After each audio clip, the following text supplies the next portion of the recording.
আসসালামু আলাইকুম ওয়া রাহমাতুল্লাহি ওয়া বারাকাতুহু। যে যেখান থেকে দেখছেন সকলকে আরেকবার স্বাগত জানাচ্ছি আজকের এই সংক্ষিপ্ত ভিডিওতে। আশা করছি সবাই ভালো আছেন।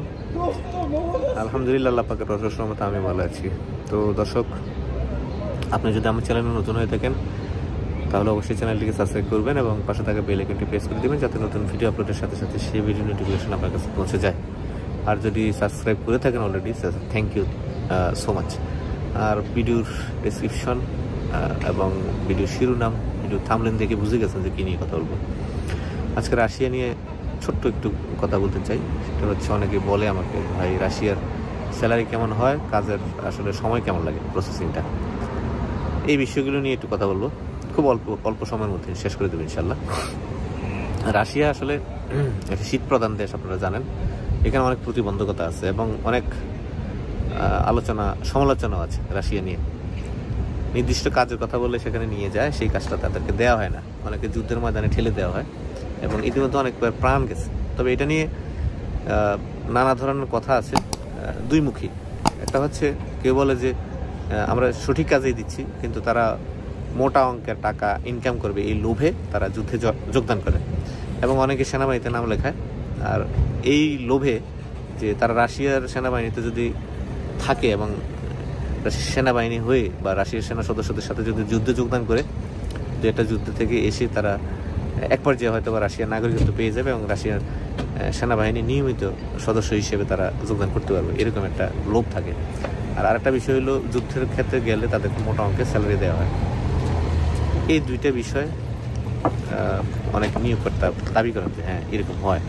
আবার অনেকে বলেন যে না, তারা আসলে নিয়ে যায় যুদ্ধের ক্ষেত্রে তাদেরকে পাঠানোর জন্য চটকদার বিজ্ঞাপন দিয়ে, খরচ কম, এইসব কথাবার্তা বলে, অনেকটা আদম পাচারের মতো বলা চলে। সেটা করে তারা তাদেরকে নিয়ে যায় এবং লাইসেন্স সর্বস্ব অনেক, আমি দেখলাম যে আরএল টারএল আছে, এরকম অনেকের বিরুদ্ধে সুনির্দিষ্ট অভিযোগও দেখতেছি কয়েকদিন ধরে। তো সুতরাং রাশিয়া প্রসঙ্গটা আসলে এটা বিতর্কিত বিষয়, কিন্তু যারা সঠিকভাবে কাজ করে, আপনারা জানেন ইতিমধ্যে কিন্তু বাংলাদেশ থেকে প্রচুর শ্রমিক আছে এবং স্টুডেন্ট ওইখানে নিয়মিত যায় এবং পড়ালেখার জন্য যায়, জবের জন্য প্রচুর লোকজন গেছে বিভিন্ন সেক্টরে। বিশেষ করে প্রফেশনাল কাজগুলোর ক্ষেত্রে কিন্তু অনেক ডিপ্লোমা ইঞ্জিনিয়ার যারা আছে, তারপরে কনস্ট্রাকশনের সুপারভাইজার, ফোরম্যান, এইসব বড় বড় পদে কিন্তু অনেক লোকজন যায়। ইলেকট্রিশিয়ান, ডাক্তার, ইঞ্জিনিয়ার, এইসব লোক কিন্তু যায় এবং তারা খুব হাই স্যালারি পায়, তাদের হিসেবে আলাদা। সাধারণ কর্মীদের কথা যদি আমি বলি, তারা কনস্ট্রাকশন কর্মী হিসেবে যাবে, বা ওইখানে জানেন আপনারা যে জাহাজ শিল্পের খুব কাজ হয়, তারা জাহাজ নির্মাণ করে। তো জাহাজ শিল্পে কিন্তু প্রচুর শ্রমিকের চাহিদা থাকে। সেই হিসেবে যারা একদম সাধারণ লেবার হিসেবে বাংলাদেশ থেকে যায়, তাদের রিকোয়ারমেন্ট থাকে যে আপনি রাশিয়ান ভাষা শিখে যাবেন, যদিও সেটা বাধ্যতামূলক না। এবং তাদের রিকোয়ারমেন্ট থাকে আপনাকে ন্যূনতম ইংরেজি জানতে হবে, সেটাও আসলে বাধ্যতামূলক না দেখে যে যেভাবে ইচ্ছা সেটা করছে আর কি। তবে মূলত কাজ জানা লোক যারা তাদের আসলে প্রসেসিং সময় অনেক কম লাগে আর তাদের স্যালারি রেঞ্জটাও ভালো থাকে। একজন সাধারণ কর্মী কনস্ট্রাকশন রিলেটেড, সে যদি ওইখানে যায়, তার সাধারণ স্যালারিটা হবে সাধারণত প্রাথমিকভাবে সে পাবে 70 থেকে 90,000 টাকার মধ্যে পাবে, বাংলা টাকা যেটা হয় আর কি। এবং এটা সে 3 মাস পাবে। 3 মাস পর্যন্ত সে একজন শিক্ষানবিশ কর্মী হিসেবে থাকবে। 3 মাস পরে তাকে করা হবে, ফিক্সড কর্মী হিসেবে নেওয়া হবে, স্থায়ী কর্মী হিসেবে নেওয়া হবে। সেক্ষেত্রে তার স্যালারিটা আর বেড়ে যাবে, লাখের উপরে চলে যায়। এটা হচ্ছে যারা কাজটা জানে আর কি, তাদের ক্ষেত্রে বললাম। আর যারা কাজ জানে না, সাধারণত তাদের 40-45 হাজার থেকে শুরু করে 50-55 হাজার পর্যন্ত তাদের হয় এবং আস্তে আস্তে কাজ করতে করতে করতে করতে তাদের স্যালারি রেঞ্জটা বাড়তে থাকে। তো জাহাজ শিল্পে যারা কাজ জানে, তাদের স্যালারিটা শুরু হয়ে আসলে মূলত 90,000 থেকে শুরু হয়ে 1-1.5 লাখ টাকা পর্যন্ত তাদের স্যালারি পড়ে। তো সেক্ষেত্রে আপনি যদি জাহাজ শিল্পের দক্ষ হয়ে থাকেন, আপনি সেটা অ্যাপ্লাই করতে পারেন। অনেকেই বাংলাদেশ থেকে নিচ্ছে, আমরাও সামনে হয়তো বা নিব ইনশাল্লাহ। আমরা এখন অল্প পরিসরে কিছু করছি, আশা করি এগুলো আমাদের আগামী মাসখানেকের মধ্যে আমাদের এই কাজগুলো উঠে যাবে, খুব আশাবাদী ইনশাল্লাহ। তো আমরা ব্যাপক পরিসরে এখনো ওইভাবে করতেছি না, কিছু হোক এবং আমাদের লোকজন যাক, তাদের ফিডব্যাক দেখি, তারপর আমরা করবো। যেহেতু এই লাইনে কাজ করি, একটু দেখে শুনেই করতে হবে। এই জন্য আসলে আমরা একটু সাবধানতার সহিত আগাচ্ছি আর কি। তো সেকেন্ড, যেটা আবাসন নিয়ে প্রশ্ন করেন, যে আবাসনটা কে দেয় আসলে রাশিয়ার কর্মীদের। রাশিয়াতে যারা বাংলাদেশি কর্মী যাবে, তাদের আবাসনটা অনেক কোম্পানি কিন্তু নিজেরাই আবাসন দেয়। যদি কিছু কিছু কোম্পানি আবাসন দিতে চায় না, সেক্ষেত্রে তারা আগেই বলে দেয় যে না, আমরা আবাসন দিব না, নিজেদের মতো করে তার আবাসনের ব্যবস্থা করতে হবে। সেক্ষেত্রে $300 থেকে $400 মতো লাগে, যেটা 30-35 হাজার বা 40 হাজার টাকার মতো লাগে একটা ফ্ল্যাট যদি কেউ নেয়। সেক্ষেত্রে একই ফ্ল্যাটে ধরেন 8 জন 9 জন এভাবে থাকা যায়। তার মানে শেয়ারিং থাকলো, যদি 40 হাজার টাকা একটা ফ্ল্যাট হয়, সেখানে যদি 10 জন লোক থাকে তাহলে তার 4 হাজার টাকা এরকম খরচ যাবে আর কি। আর ম্যাক্সিমাম ক্ষেত্রে কিন্তু আসলে কোম্পানি আবাসনটা দেয়, এবং আমরা যে কাজগুলো করি আল্লাহর মতো সবগুলোই কোম্পানি আসলে আবাসনটা দেয়। বাকি হলো চিকিৎসা, মেজর যদি কোনো চিকিৎসা হয়, ইমার্জেন্সি যদি কোনো চিকিৎসা হয়, যেমন আপনি কর্মক্ষেত্রে আহত হয়েছেন, সাথে সাথে এটা চিকিৎসাটা দিবে হলো কোম্পানি, এটা তার দায়িত্ব এবং সেটা দেয়। সাধারণত আপনার যদি কোনো রকম আপনার কাটা ছিঁড়া করতে হয়, বা আপনার কি বলে এটাকে সার্জিক্যাল যদি কোনো অপারেশন বা মেজর কোনো বিষয় হয়, সেগুলোর ক্ষেত্রে যেটা রেগুলার রোগ আপনার আছে, রেগুলার চেক আপ করতে হয় না সেগুলোর জন্য আসলে কোম্পানি বিয়ার করবে না, এটা আপনি নিজ দায়িত্বে চিকিৎসাটা নিতে হবে।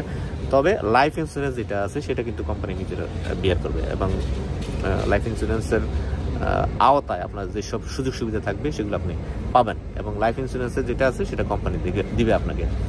আর বাকি রইল হচ্ছে আপনার খাবারের খরচ কোনো দেশেই কোম্পানি বিয়ার করে না, এটা যে ওয়ার্কার সে নিজে এটা বিয়ার করে। তবে কিছু কিছু ক্ষেত্রে কিছু কিছু কোম্পানি যারা খুব ভালো মানে আছে এবং যারা উদার মনের, এটা হলো যার ব্যাপার। যেমন আমি আমার একটা কোম্পানি চালাই, কথা আমি যদি আমার কর্মীদেরকে খাবার দিই এক্সট্রা, এটা নিয়মের বাইরে থেকে যদি দেয়, তা আমার কিছু যাবে আসবে না। এরকম অনেক আছে, তারাও আসলে দেয় এটা। হ্যাঁ, তারা হয়তো খাবারের জন্য দেয়া গেছে $100 বা $200 এরকম দেয়। বাট খাবার যেটা বলে প্যাকেট বন্দি খাবার বা রান্না করা খাবার, এটা কিন্তু আসলে কেউ দেয় না, কোনো দেশে কেউ দেয় না। কারণ তাদের কালচার, তাদের ধর্ম এবং তাদের খাবার, এগুলো আপনি খাইতেও পারবো না। তো সেই হিসেবে হয়তো কোনো কোনো কোম্পানি খাবারের জন্য এক্সট্রা কিছু টাকা দেয়, বাট ম্যাক্সিমাম ক্ষেত্রেই খাবার নিজের খেতে হয়। তো সেক্ষেত্রে 2 জন 3 জন 5 জন একসাথে রান্না করে খায়, খাবারটা খুব কম পড়ে, খরচটা খুব কম পড়ে। দেখা গেছে $50-60 বা $70 পুরো মাস কাভার হয়ে যায়। এই গেল খাবার। তারপরে থাকে অনেকে বলেন যে ভাই কত মাসের কন্ট্রাক্ট হয় বা কত বছরের কন্ট্রাক্ট হয়, বা কন্ট্রাক্ট শেষ হয়ে গেলে তাকে ফিরে আসতে হবে কিনা, রাশিয়া থেকে চলে আসতে হবে কিনা, এটা অনেকে জিজ্ঞেস করেন যে না, রাশিয়া গেলাম, 1 বছরের কন্ট্রাক্ট ছিল, আমার কন্ট্রাক্ট শেষ, আমাকে চলে আসতে হবে কিনা, এটা অনেকে বলেন। আমি বলি যে ভাই না, রাশিয়াতে সাধারণত 1 বছরের কন্ট্রাক্ট হয়, এবং সেটা নবায়নযোগ্য। আপনি যতদিন থাকতে চাইবেন আপনি ততদিন থাকতে পারবেন, আপনার যতদিন থাকতে মন চায় আপনি ততদিন থাকতে পারবেন। এবং প্রত্যেকটা দেশই আপনারা জানেন যে মধ্যপ্রাচ্যের দেশগুলো ছাড়া ইউরোপ, আফ্রিকা এবং রাশিয়াটা শেষ আমেরিকা বা অন্যান্য দেশগুলোতে কিন্তু একটা সময় আপনি থাকার পরে কিন্তু তাদের ভাষা যখন আপনি আয়ত্ত করে ফেলেন, দেখা গেছে যে আপনি তাদের সে নাগরিকত্ব আপনি পেতে পারেন। হ্যাঁ, তো রাশিয়ার ক্ষেত্রে এটা হয়। আর রাশিয়া যেহেতু একটা শীত প্রধান দেশ, ওইখানে জনসংখ্যা কিন্তু খুব বেশি না। হ্যাঁ, এত বিশাল বড় দেশ, সেই তুলনায় তাদের জনসংখ্যা খুবই কম। তো সুতরাং এইসব দেশে যদি আপনাকে নাগরিকত্ব দিয়ে দেয় তারা, তাতে কিছু যাবে আসবে না। তবে প্রত্যেকটা দেশে নাগরিকত্ব পাওয়ার জন্য প্রধান শর্ত হচ্ছে সেই দেশের ভাষা আপনাকে শিখতে হবে, সেই ভাষাটা শিখতে হবে। ঠিক আছে? তো এই আলোচনা থেকে কি বুঝলেন? যে প্রথমত হলো আপনাকে যে স্যালারিটা, এটা সাধারণ যারা ওয়ার্কার থাকে তাদের 40-45 হাজার থেকে শুরু করে 60-70 হাজার টাকা পর্যন্ত হয়, যেটা আস্তে আস্তে বাড়ে, কর্মদক্ষতা হবে এবং আস্তে আস্তে স্যালারিটা বাড়বে। আর যারা কাজের দক্ষ তাদের 90 হাজার থেকে শুরু হয়ে 1 লাখ 1.5 লাখ পর্যন্ত তাদের স্যালারি হয়। আর যারা প্রফেশনাল তাদের তো শুরু হয় 1 লাখ 1.5 লাখ থেকে টাকা দিয়ে। যেমন ডিপ্লোমা নার্স আছে, যারা ডিপ্লোমা ইঞ্জিনিয়ার আছে, যারা বিএসসি ইঞ্জিনিয়ার আছে, যারা ডাক্তার, ইঞ্জিনিয়ার, এদের স্যালারি রেঞ্জটা অনেক বেশি থাকে এবং হাই থাকে। সেক্ষেত্রে তাদের রিকোয়ারমেন্টও থাকে হাই, তাদের ইংলিশ জানতে হবে বাধ্যতামূলক, অথবা রাশিয়ান ল্যাঙ্গুয়েজ তাদেরকে শিখতে হবে, সেরকম রিকোয়ারমেন্ট থাকে। আপনি 1-1.5 লাখ বা 2 লাখ টাকা ইনকাম করবেন সহজ তো এটা সম্ভব না। তো ওদের দেশের আপনি রুগী দেখতে যাবেন, কথার কথা। তো আপনি যদি ভালো ইংরেজি না জানেন তাহলে আপনি পারবেন না। হ্যাঁ, তো সেক্ষেত্রে এইগুলো হচ্ছে প্রফেশনালদের জন্য। আর যারা আনপ্রফেশনাল, যেমন রেগুলার যারা ওয়ার্কার, শ্রমিক যারা, তাদের জন্য হচ্ছে এটা।